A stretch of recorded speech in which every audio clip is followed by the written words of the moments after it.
Muy bien, pues mi nombre es Jorge Boronat, soy sacerdote y he vivido durante mucho tiempo en Inglaterra y allí es donde conocí a Pedro Ballester. He sido capellán de colegios y asociaciones de gente joven.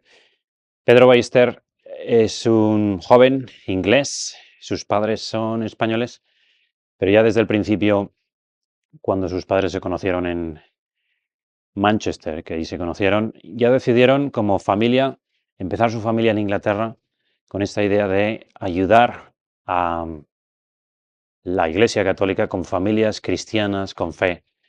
Y allí decidieron sacar adelante su familia en Manchester o en pueblos alrededor de Manchester y ahí nació Pedro y sus hermanos.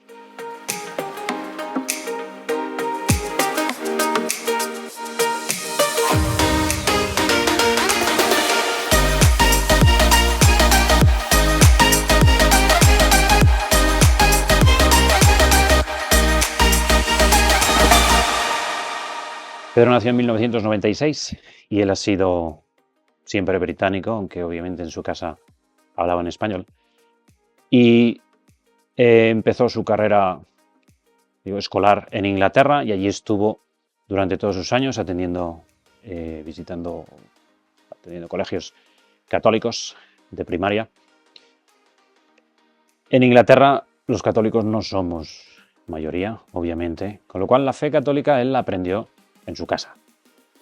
Al final, la parroquia te puede dar soporte, pero es una familia eminentemente cristiana y católica, y él aprendió a rezar con sus padres, él aprendió la fe en su casa, y luego, aunque los sábados teníamos allí nuestras reuniones en un club juvenil, y él venía y ahí también recibía formación y dirección espiritual, y iba a confesarse, y tenían también ratos de oración y todo lo demás, la fe nació en la familia de Pedro en su casa. Ellos practicaban la fe en casa, ellos rezaban juntos, rezaban el rosario en familia, por ejemplo, o camino del colegio también solían hacer por las mañanas el ofrecimiento de obras todos juntos en familia.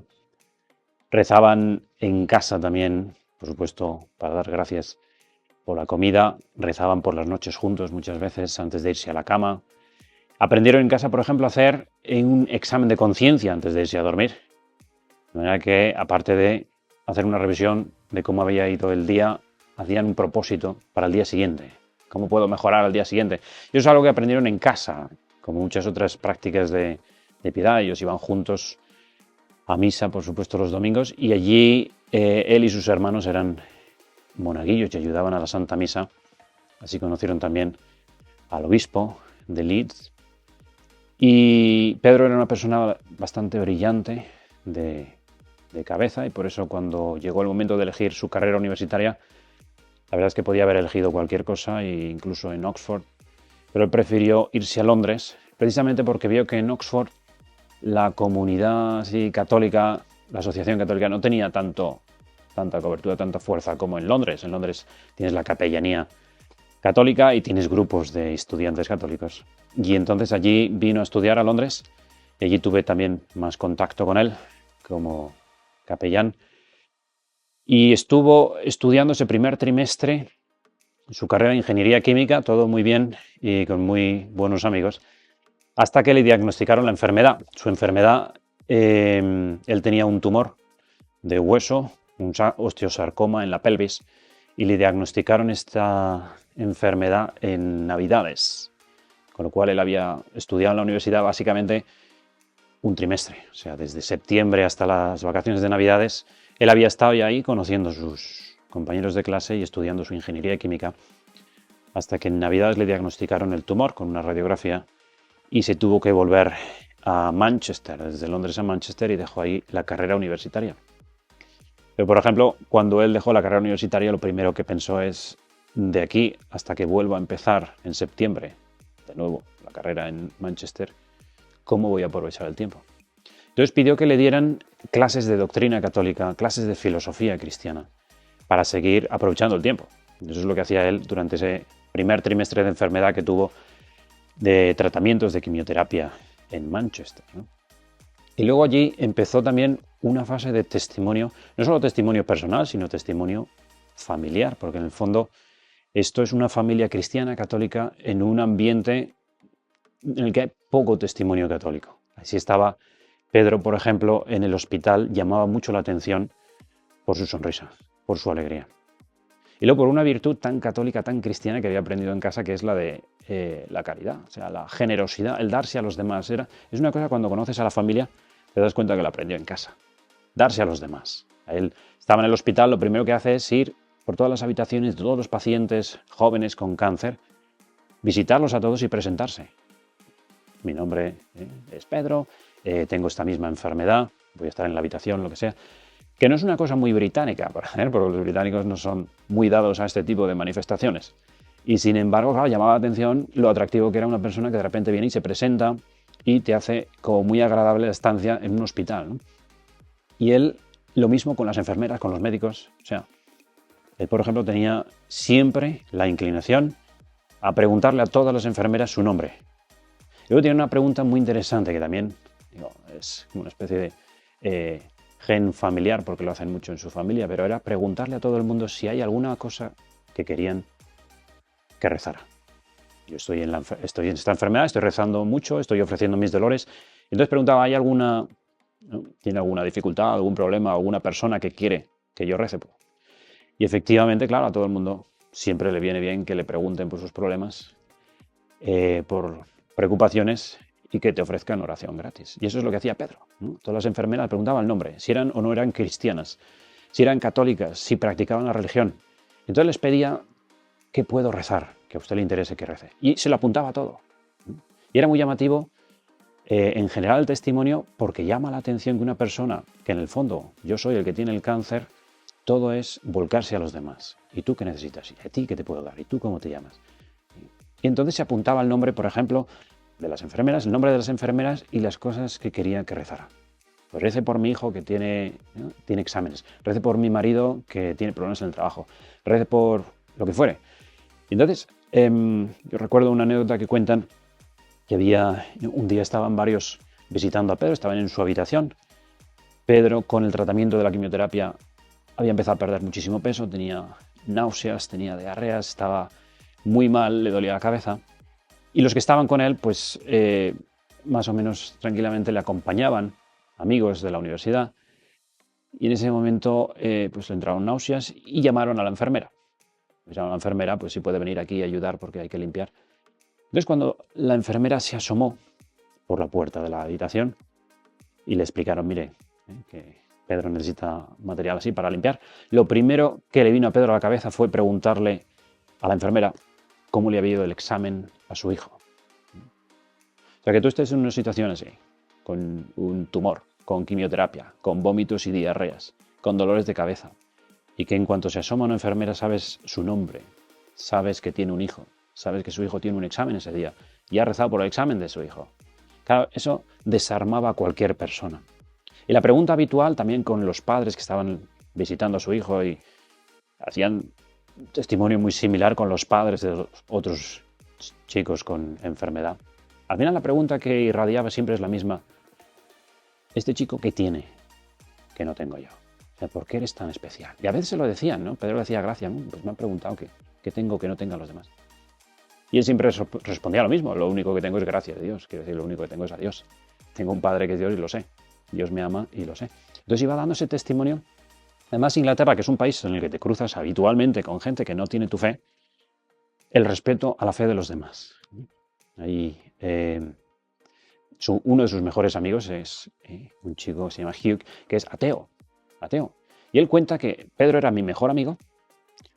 Nunca coincidimos en nada que tuviera que ver con la fe.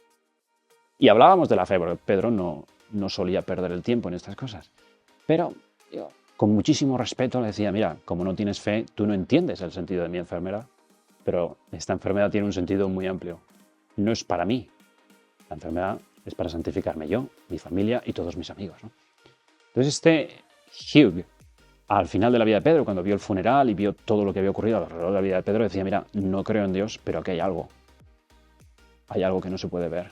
Hay gente que tiene algo especial y esa gente siempre son estos cristianos que tienen una fe que les lleva a hacer cosas que es...